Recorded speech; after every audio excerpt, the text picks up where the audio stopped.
Chapter 4. How was Wayland feeling? Razelle whispered softly. Her brows puckered in worry as she entered the cabin late that night.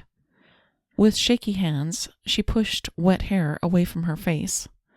Loud cracks of thunder shook the cabin. Luke didn't want to admit it, even to himself, but he'd been waiting for her.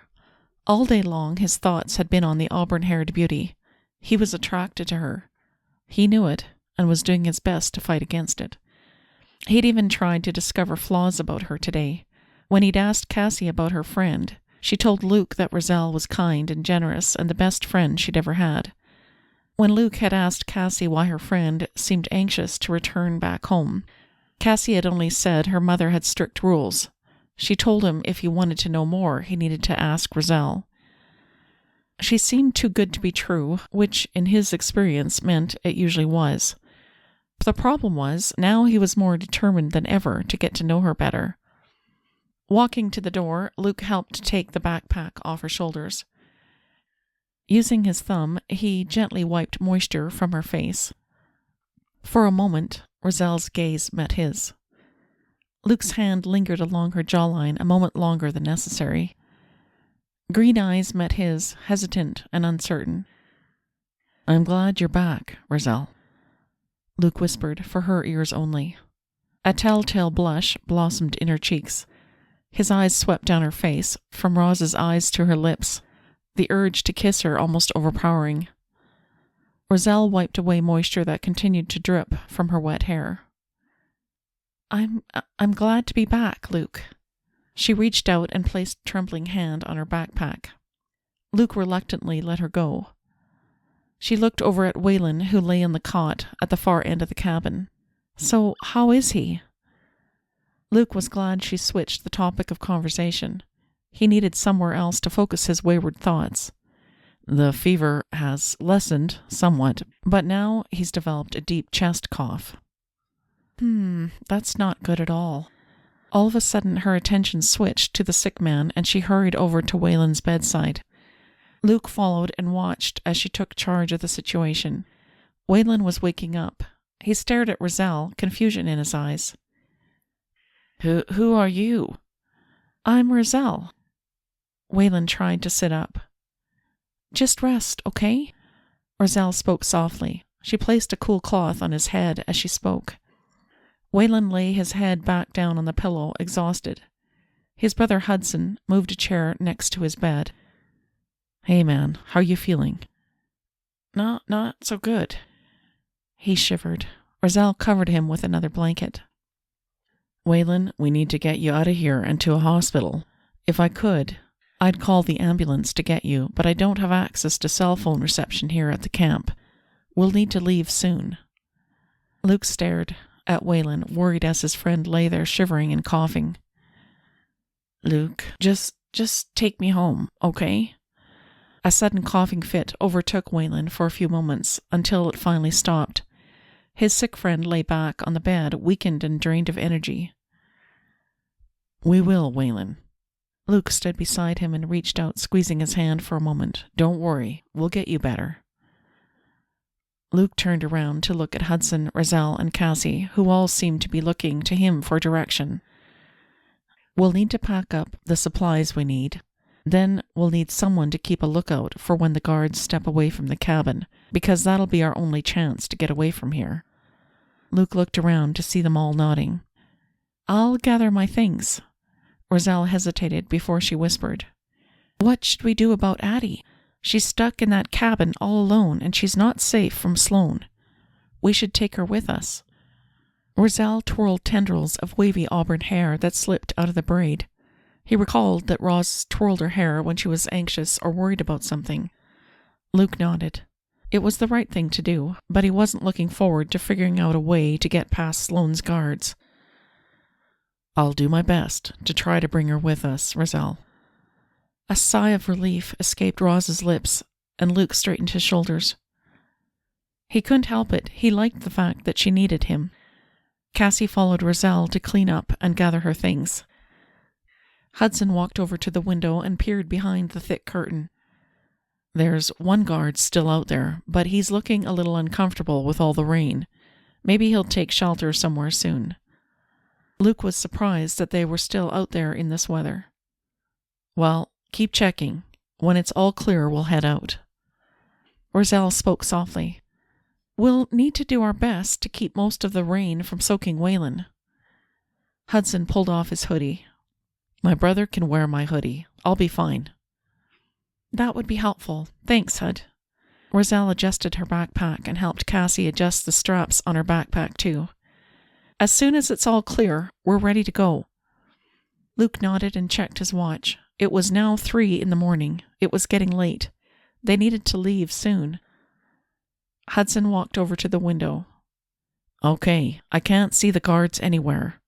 It's still pouring rain, but this might be a good time to leave. Good. Luke walked over to help Hudson get Waylon to his feet. He was unsteady, but they managed to hold him on the other side. He nodded at Razelle, who stood by the door. Let's get out of here. Roz opened the door, and Luke and Hudson walked as fast as they could with Waylon between them. Luke could hear Razelle and Cassie coming up behind them, and she hurried in front of them to lead the way to the creek. It's not much further, Razelle whispered and motioned for them to follow.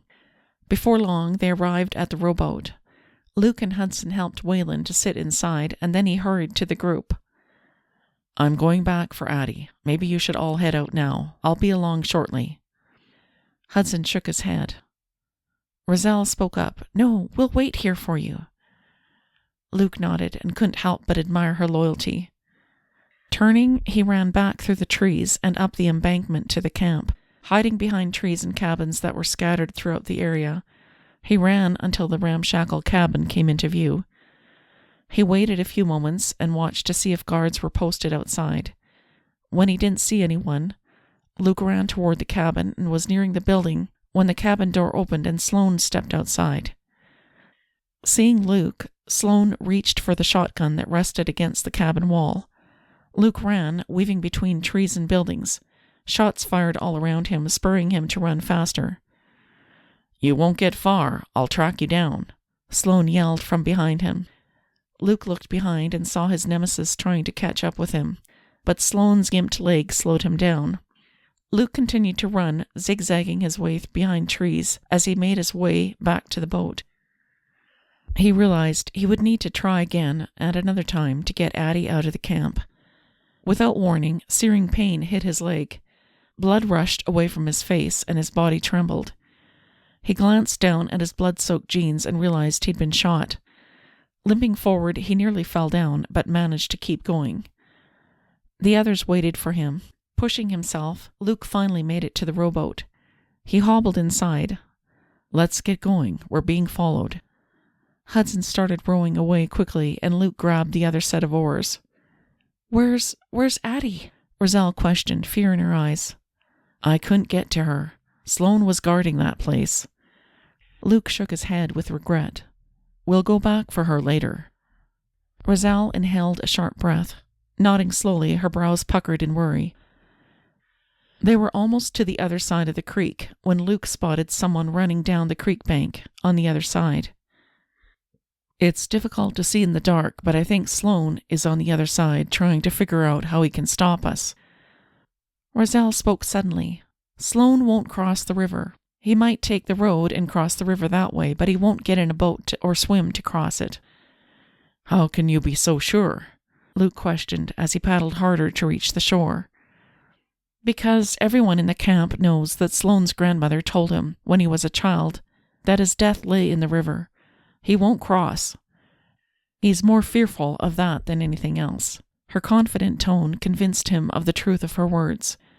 They got out of the boat, and Luke held his aching leg as they hurried behind some trees. There were a few gunshots still being fired across the river. A couple of them hit a few trees. It was better to stay out of their way. As happy as Luke was that Sloane wouldn't cross the river, it didn't mean that at some point the man wouldn't try to get his revenge. But Luke didn't want to think of that now. For the moment, he just wanted to get Waylon to the hospital. Moaning in pain, Luke leaned for a moment against a large tree. Luke, what's wrong? Razelle ran towards him. His head rested against the tree while one hand held his leg. The rain had slowed down until there was only a light, misty spray in the air. She looked down and gasped when she saw the blood. What happened? Sloane got me, but I think it's only a graze. He's a better shot than I thought. Luke's crooked smile was endearing, and he looked calm, but the pain in his eyes convinced her otherwise. Do you mind if I take a look? Razelle knelt on the wet ground and looked up at him, waiting for permission. Luke waved his hand and said, Be my guest. Razelle gently looked at the tear in his pants just above the knee. The area was covered in blood. She tore open the ripped fabric a little farther so she could see the area closely. Opening her backpack, she pulled out clean rags and gently wiped at the wound. It was a long red gash that had furrowed several layers of skin. It looked like a giant blood-red skid mark on his thigh. You're right, Luke. It looks like the bullet grazed your leg, but the skin is pierced and red.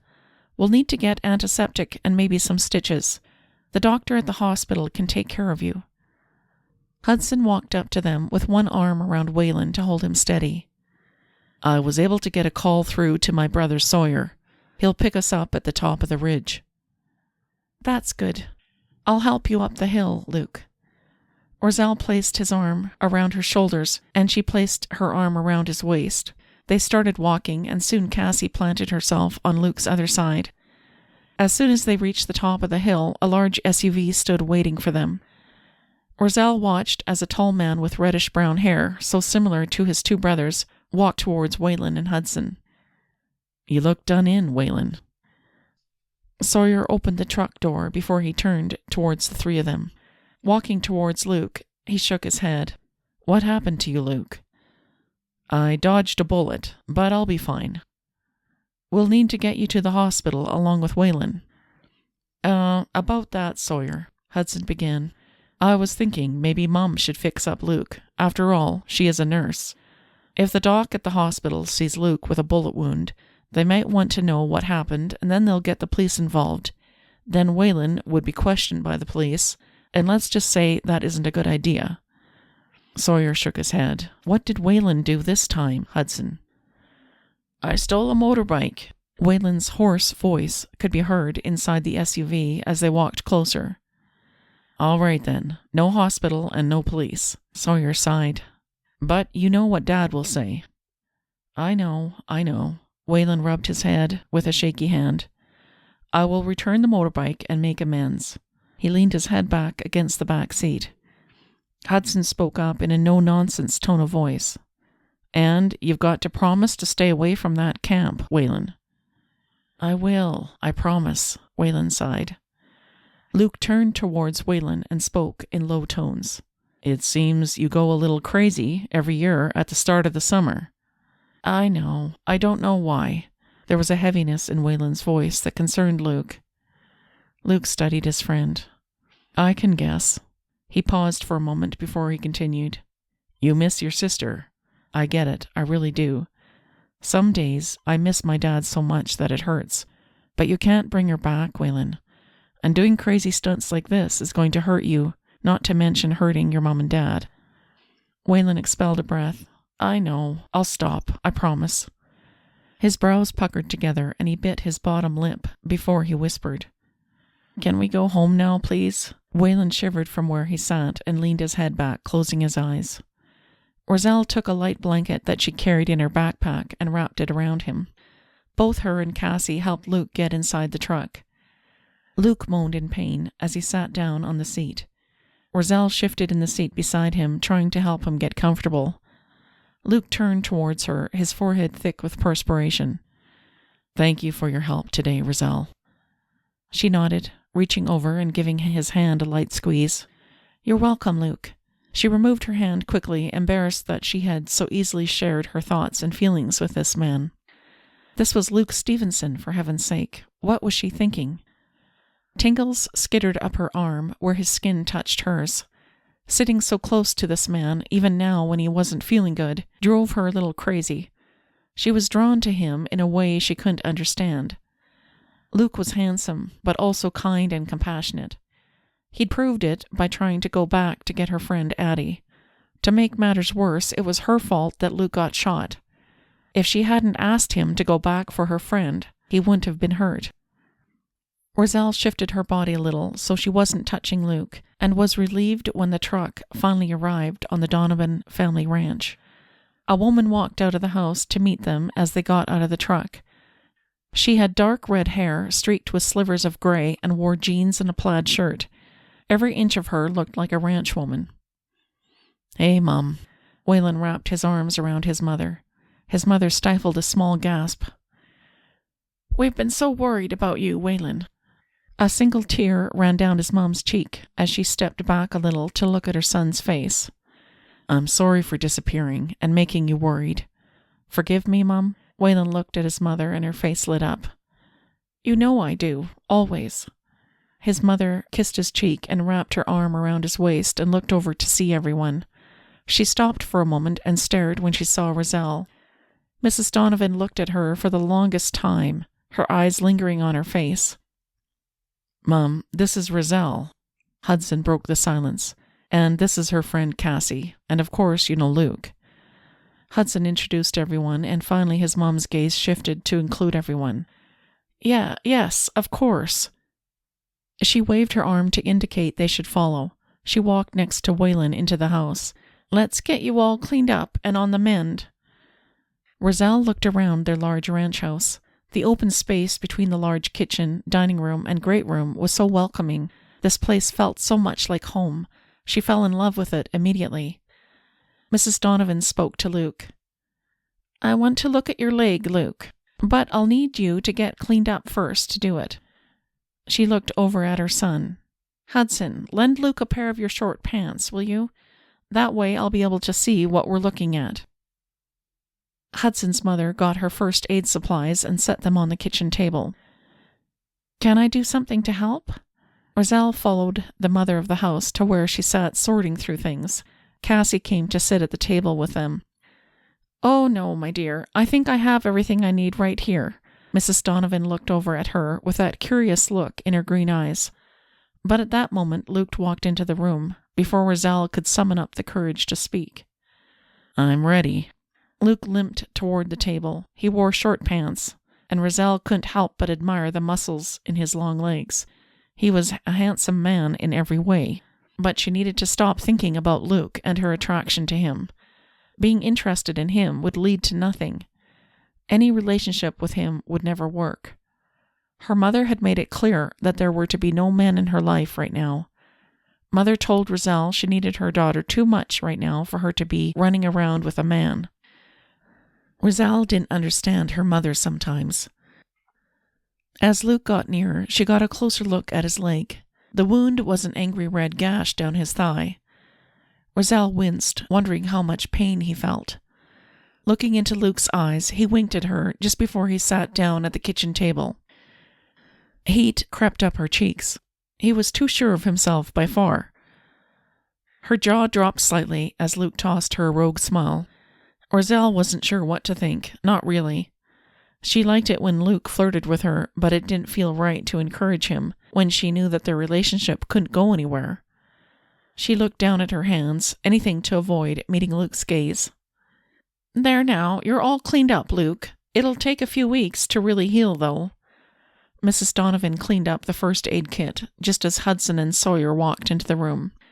Razelle's gaze caught the morning sunrise coming through the kitchen window and looked at the clock. It was almost 6. Her mother would be awake at any moment. Cassie and I need to get home." Razelle looked at her friend who stood beside her. "I'll drive you back home," Hudson offered. Razelle nodded. "Thank you. We'd appreciate that." She turned to Mrs. Donovan. "Thank you for having us in your home for a short time. I'm glad your son is back home now." "Oh, my dear, Waylon told me how you took care of him. Thanks for doing that for my boy and for bringing him home. And please know that you're welcome to come back any time." Mrs. Donovan's warm voice and the loving look in her eyes brought a sudden prick of moisture to Roz's eyes. "Thank you." Razelle quickly nodded and turned to smile at everyone else in the room before she hurried to the porch. Cassie followed close behind, slipping her shoes on. She bit her lip to keep from melting into a puddle of tears. Mrs. Donovan's heartfelt words had touched her to the core. In her heart, she felt like she was leaving something important behind as she got up to leave. This home was filled with so much love and acceptance. Razelle desperately wished she could trade in her ordinary life of loneliness and insecurity for a life of acceptance and love. Shoving her shoulders back, she sighed. But that was not to be, and the sooner she accepted that, the better off she'd be. Razelle whispered to her friend, "We need to hurry, Cassie." "I know. I think Hudson knows too, because he's already waiting by the door," Cassie whispered. Razelle stood to her feet and looked around for her backpack. Suddenly a warm hand squeezed hers. In his hand, Luke held her backpack. "I'll walk you outside, Razelle," he whispered in her ear. Startled, she could only nod. She waved goodbye to everyone else and followed Hudson and Cassie to the truck. Luke walked by her side. "I know you need to get home, Razelle, but I want to see you again. Can I pick you up on Saturday? I'll take you to a favorite restaurant of mine." I can't, Luke." Razelle looked at him and shook her head. She wished she could say yes, but there was no way this relationship would work. Luke didn't give up. "All right, not Saturday then. How about Sunday, or sometime next week?" Razelle sighed heavily and looked him in the eye. "You don't understand, Luke. I can't go out with you at all." "What? Give me one good reason." Luke touched her shoulder to stop her from getting in the truck. His serious look held her in place. I just can't. You'll have to accept that."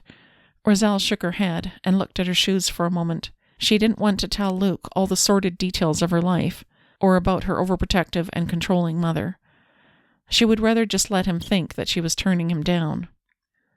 "Razelle, what's going on?" Luke gently moved his hand under her chin, lifting her head. His brown eyes were filled with concern and compassion. "I can't tell you that, Luke. Please, I have to go." Pinpricks of tears began behind her eyes. She held out her hand for him to give her the backpack. Luke's hand brushed hers in a gentle caress as he gave it to her, and she quickly lowered her head and stepped past him, getting into the truck. He leaned over and whispered, "This is not over, Razelle, not by a long shot."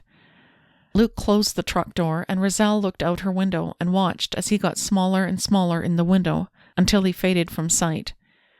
She told herself to keep that picture vivid in her mind, because that was exactly how the memory of Luke needed to disappear from her heart.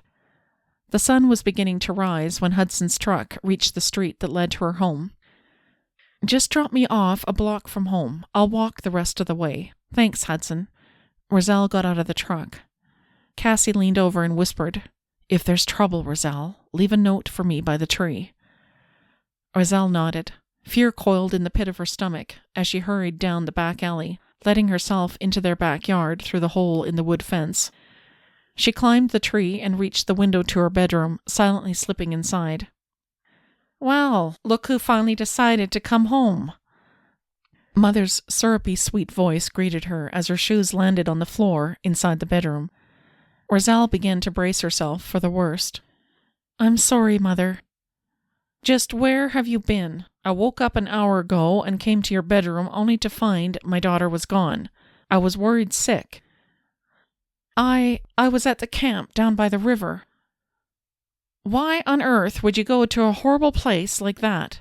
Mother stood in front of her with her hands on her hips, her face red with anger. The vein was beginning to pulse in her neck, which meant she was very angry. "Sometimes I help people get better with my herbs. Other times I bring a little food for people who don't have any." Without warning, the palm of her mother's hand hit her cheek forcibly. The sting of pain and the force behind the blow caused her to step back. "You would dare take food out of my cafe to feed homeless people? They are getting what they deserve." Her mother's comment horrified Razelle. "Mother, that's not true." Her mother walked closer to her, the vein in her neck pulsating with the staccato rhythm of her words. "Quiet. You listen to me. You're a liar and a thief since you've been at that camp, and you're most likely a hussy, too." Razelle could feel the blood drain out of her face at her mother's harsh words. She wanted to deny her accusations, but knew it wouldn't do her any good. "I don't ever want you to bring food from my coffee shop to that camp again. Do you understand?" Mother waited until Razelle nodded before she continued. And that's not all. I don't want you to go there ever again. And to ensure that you don't, I'm going to keep you in lockdown here for at least 6 months, until you come to your senses. You are grounded. I'm sorry, Mother. Razelle's body trembled visibly at the thought of being isolated once again. You should have thought of that before. Now it's too late. Her mother held out her hand. Hand over your phone. Razelle reached into her backpack and dropped her cell phone into her mother's open hand. Her phone was the only source of communication she had with her friends. Now, for at least 6 months, all she would have is her mother and her friend Miguel to talk with. Except for your work in the coffee shop, you are grounded to this apartment. No going anywhere else. Do you understand? Mother's words rang in her ears like a death knell. Yes, I understand, Mother. Razelle nodded, but suddenly felt like she could hardly breathe. As her mother walked away, Razelle wondered how she would survive 6 months of not talking to any of her friends or seeing anyone who really cared about her. It seemed all her mother cared about was making sure her daughter followed her rules. There was no laughter and no fun. Mother had accused her often enough of being ugly. She also told her she was a hussy who no decent man would ever want to date. Her mother's words had cut deep, like they did again tonight. Were those words true about her? A happy memory came back from when she saw Mrs. Donovan today. She was loving and accepting of her sons, and she was kind even to strangers. That was the kind of mother and the type of family that Razelle had dreamed of being a part of. Why was her own mother so mean and strict with her? Did she hate her? Tears flowed down her cheeks. She had very real doubts that her mother would ever allow her to fall in love and marry. Was there any way that she could do what her friends Cassie and Rory had suggested? Could she ever leave her mother?